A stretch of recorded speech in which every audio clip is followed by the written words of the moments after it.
வணக்கம் மாணவ செல்வங்களே! நீங்கள் அனைவரும் நலமோடு இருக்கிறீர்கள் என்று நம்புகிறேன். இந்த தொகுதியில் லத்தீன் அமெரிக்கா, ஆசியா மற்றும் ஆப்பிரிக்கா போன்ற நாடுகளில் உலகம் முழுவதும் காலனித்துவம் எவ்வாறு பரவியது என்பதை நீங்கள் புரிந்து கொள்வீர்கள். இதைப் பற்றி விவாதிக்கும் முன், காலனித்துவம் என்றால் என்ன என்று பார்ப்போம்.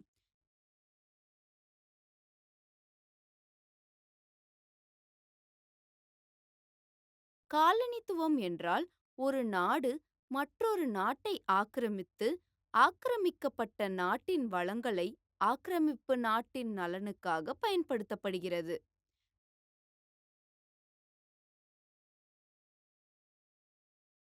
கற்றுக்கொள்வீர்கள். ஐரோப்பாவின் விரிவாக்கம் மற்றும் ஆரம்ப காலனித்துவம். அமெரிக்காவில் உள்ள ஐரோப்பிய காலனிகள், ஆசியாவில் ஐரோப்பிய காலனித்துவம், ஆப்பிரிக்காவில் காலனித்துவம். முக்கிய வார்த்தைகள்: காலனித்துவம் மற்றொரு நாட்டின் மீது முழு அல்லது பகுதி அரசியல் கட்டுப்பாட்டை பெறுவது, குடியேறியவர்களுடன் அதை ஆக்கிரமித்து பொருளாதார ரீதியாக சுரண்டுவது போன்ற கொள்கை அல்லது நடைமுறை. பயணங்கள் ஒரு குறிப்பிட்ட நோக்கத்துடன், குறிப்பாக ஆய்வு, ஆராய்ச்சி அல்லது போர் போன்றவற்றின் ஒரு குழுவினரால் மேற்கொள்ளப்படும் பயணம்.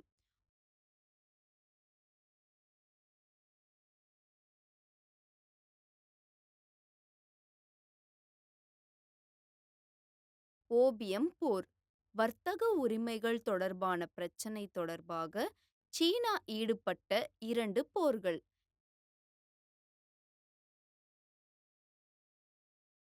எக்ஸ்ப்ளோரர் புதிய அல்லது அறிமுகமில்லாத பகுதியை ஆராயும் நபர். ஓட்டோமான் பேரரசு ஒரு இஸ்லாமிய வல்லரசு மத்திய கிழக்கின் பெரும்பகுதியை ஆண்டது.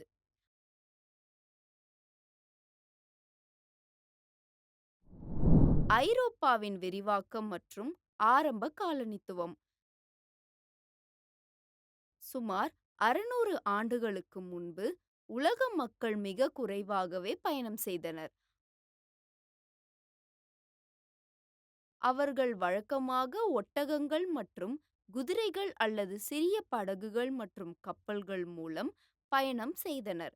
அவை கடற்கரையோரம் மட்டுமே பயணம் செய்கின்றன.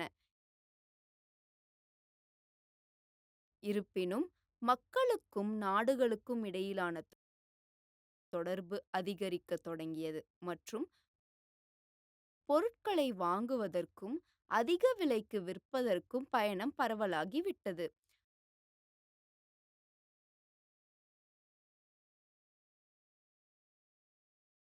ஆயிரத்து 400களில் ஐரோப்பாவையும் ஆசியாவையும் இணைக்கும் பெரும்பாலான வர்த்தக பாதைகள் முஸ்லிம் இராச்சியத்தால் கட்டுப்படுத்தப்பட்டன. குறிப்பாக ஒட்டோமான் பேரரசு ஐரோப்பிய கிறிஸ்துவ சக்திகளுடன் தொடர்ந்து போரில் ஈடுபட்டது. இத்தாலியர்கள் ஒப்பந்தங்களை செய்து அரேபிய வர்த்தகர்களை புரிந்து கொள்ள முடிந்தது. அவர்கள் ஆசிய பொருட்களை அலெக்சாண்டிரியாவுக்கு கொண்டு சென்று இத்தாலியில் விற்றனர். போலந்து, ஸ்பெயின், போர்ச்சுகல், இங்கிலாந்து போன்ற மேற்கு ஐரோப்பியர்களின் வர்த்தகர்களும் அரசாங்கங்களும் இந்த வர்த்தகத்தின் முக்கியத்துவத்தை உணர்ந்தனர்.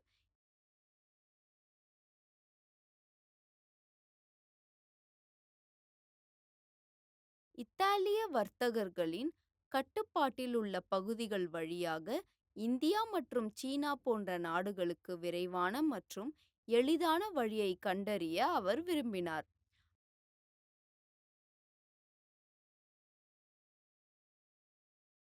அமெரிக்காவில் உள்ள ஐரோப்பிய காலனிகள். 1492இல் கிறிஸ்டோபர் கொலம்பஸ் அமெரிக்காவிற்கு அருகிலுள்ள தீவுகளின் கூட்டமான மேற்கிந்திய தீவுகளுக்கு சென்றனர். ஸ்பெயின் அரசாங்கம் அமெரிக்காவிற்கு பல பயணங்களை அனுப்பியது மற்றும் அதன் வளங்களை பயன்படுத்தியது. அவர்கள் தங்கம் மற்றும் வெள்ளி சுரங்கங்களை கண்டுபிடித்து உள்ளூர் தலைவர்களை கட்டுப்படுத்த விரும்பினர். ஐரோப்பாவில் உள்ளவர்கள் அமெரிக்காவில் உள்ள வளங்களைப் பற்றி கேள்விப்பட்டதும் அவர்கள் விவசாயத்திற்கான நிலத்தை கண்டுபிடிக்க அங்கு சென்றனர். அதன் பூர்வீக மக்களின் பகுதியை வடிகட்டியது மற்றும் அவர்களின் நிலங்களை கைப்பற்றியது. எனவே ஆப்பிரிக்காவின் உட்புறங்களில் இருந்து ஐரோப்பிய வணிகர்களால் தங்கள் முகவர்கள் மூலம் கைப்பற்றப்பட்ட ஏராளமான ஆப்பிரிக்க அடிமைகளை கொண்டு செல்ல தொடங்கியது.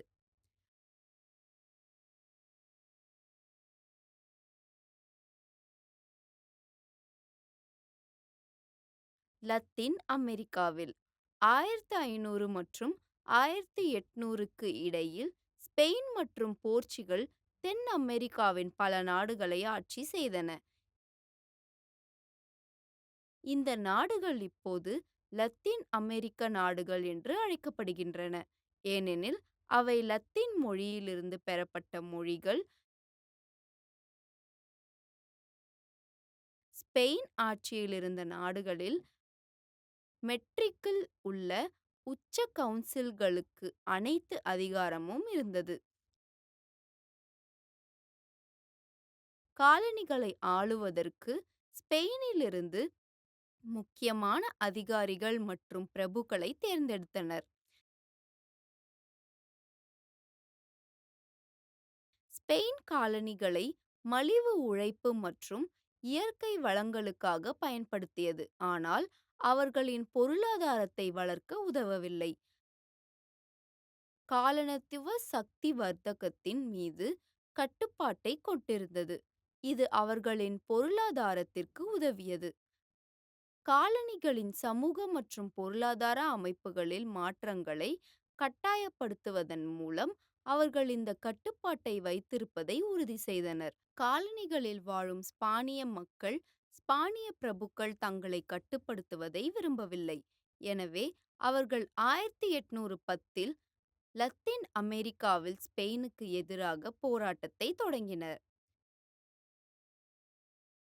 1820இல் அமெரிக்கா ஒரு பெரிய மற்றும் முக்கியமான நாடாக மாறியது.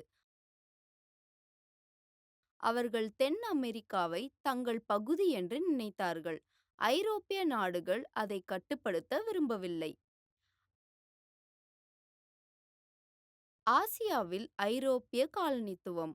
இந்தியா, சீனா, ஜப்பான் போன்ற ஆசிய நாடுகள் லத்தீன் அமெரிக்க நாடுகளைப் போலல்லாமல் இருந்தன.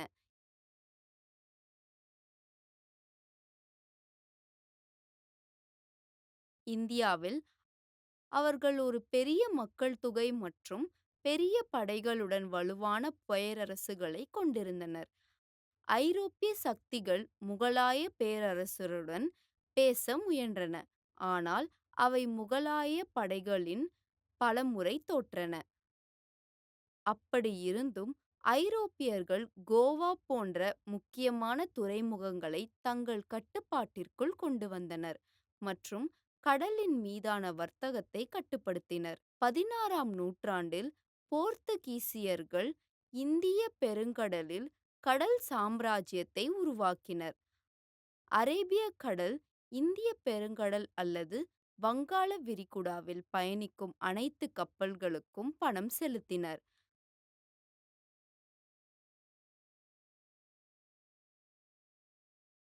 கப்பல்கள் செலுத்தவில்லை என்றால் போர்த்துகீசியர்கள் அவர்களை தாக்கி திருடுவார்கள். சீனாவில் இந்தியாவைப் போலவே அதிக மக்கள் தொகை கொண்ட பெரிய நாடு சீனா. இது இந்தியாவின் கிழக்கில் அமைந்துள்ள ஒரு சக்தி வாய்ந்த பேரரசு.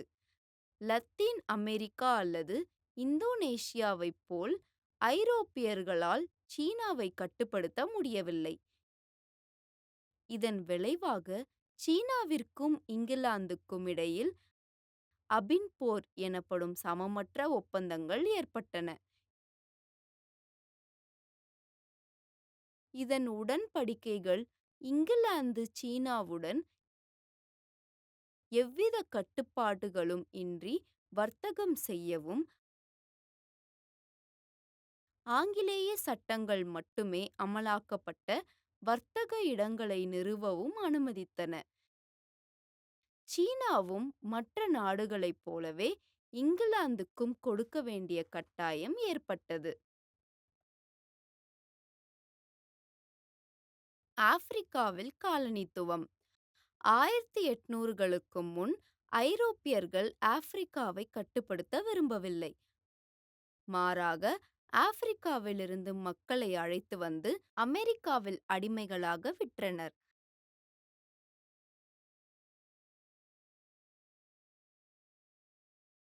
இங்கிலாந்து போன்ற சில நாடுகள்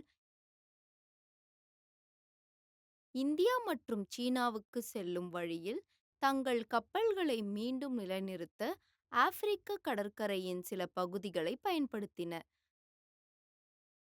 வர்த்தகத்திற்கு ஆப்பிரிக்காவுக்கு அதிகம் சலுகைகள் இருப்பதாக அவர்கள் நினைக்கவில்லை. ஐரோப்பியர்கள் ஆப்பிரிக்காவை இருண்ட கண்டம் என்று அழைத்தனர், ஏனென்றால் உண்மையில் அதன் உள்ளே என்ன இருக்கிறது என்பது பற்றி அவர்களுக்கு அதிகம் தெரியாது. ஆப்பிரிக்கா பெரும்பாலும் கடற்கரைக்கு அருகில் ஒரு சிறிய நிலப்பரப்புடன் கூடிய உயரமான பீடபூமியாகும். ஆப்பிரிக்காவில் உள்ள ஆறுகள் பீடபூமி வழியாக பாய்ந்து கடற்கரையை அடைகின்றன. இது ஐரோப்பிய வர்த்தகர்களுக்கு ஆப்பிரிக்காவின் உட்பகுதிகளுக்குள் செல்வதை கடினமாக்கியது. ஆனால் 19ஆம் நூற்றாண்டில், குறிப்பாக 1850க்கு பிறகு, ஐரோப்பிய நாடுகள் ஆப்பிரிக்காவின் உட்புறத்தை ஆராய ஆட்களை அனுப்பின. ஆறுகள், மலைகள், கனிமங்கள், காடுகள் மற்றும் அங்கு வாழ்ந்த மக்கள் உட்பட தாங்கள் சென்ற இடங்களின் வரைபடங்களை உருவாக்க ஆய்வாளர்கள் கேட்டுக் கொள்ளப்பட்டனர். இந்த பகுதிகளை எவ்வாறு கைப்பற்றுவது மற்றும் குடியேறுவது என்பதை திட்டமிட இந்த தகவல் பயன்படுத்தப்பட்டது. ஆப்பிரிக்காவில் 1850 முதல் 1870 வரை, 1850 மற்றும் 1860களில் ஆய்வாளர்கள் ஆப்பிரிக்காவின் நடுவிலும் நைல் நதியின் தொடக்கத்திலும் பெரிய ஏரிகளை கண்டறிந்தனர். நைல் நதி தொடங்கி நைஜர், காங்கோ, ஜாம்பேசி நதிகளின் பாதைகளை பின்பற்றியது.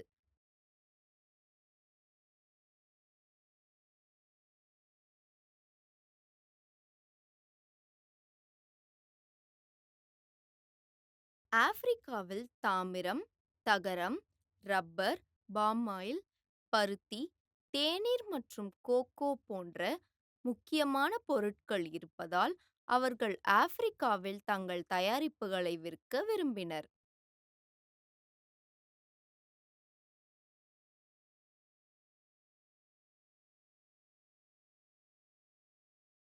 1870களில் பல நாடுகள் ஆப்பிரிக்காவை கட்டுப்படுத்த விரும்பின. அப்போது ஆப்பிரிக்காவின் 10 விழுக்காடு மட்டுமே பிற நாடுகளின் கட்டுப்பாட்டில் இருந்தது.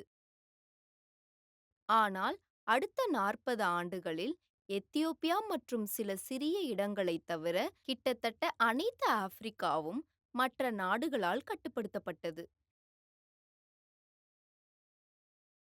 எத்தியோப்பியா இத்தாலிக்கு எதிரான போரில் வெற்றி பெற்றது மற்றும் ஐரோப்பியர் அல்லாத ஒரே பேரரசு. அவர்கள் தங்கள் பிரச்சனைகளை பேசி தீர்த்து கொள்ள முடியாததால் அவர்கள் சண்டையிடத் தொடங்கினர். ஐரோப்பிய சக்திகளுக்கு இடையே காலனிகள் மற்றும் பிரதேசங்களுக்கான போட்டி வளர்ந்தது. 1914இல் முதல் உலகப் போருக்கு வழிவகுத்தது. இதுவரை கண்டிராத அழிவுகரமான போரானது. முடிவு: காலனித்துவமானது பொருளாதார வளர்ச்சி, கலாச்சார பரிமாற்றம், வெகுஜன கசப்பு மற்றும் கலாச்சார பிளவு போன்ற காலனித்துவ பகுதிகளுக்கு நன்மைகள் மற்றும் தீமைகள் இரண்டையும் கொண்டுள்ளது. தேசியவாதம் மற்றும் காலனித்துவ எதிர்ப்பு இயக்கங்களின் எழுச்சிக்குப் பிறகு 20ஆம் நூற்றாண்டில் உலகின் பெரும்பாலான பகுதிகளில் காலனித்துவம் முடிவுக்கு வந்தது.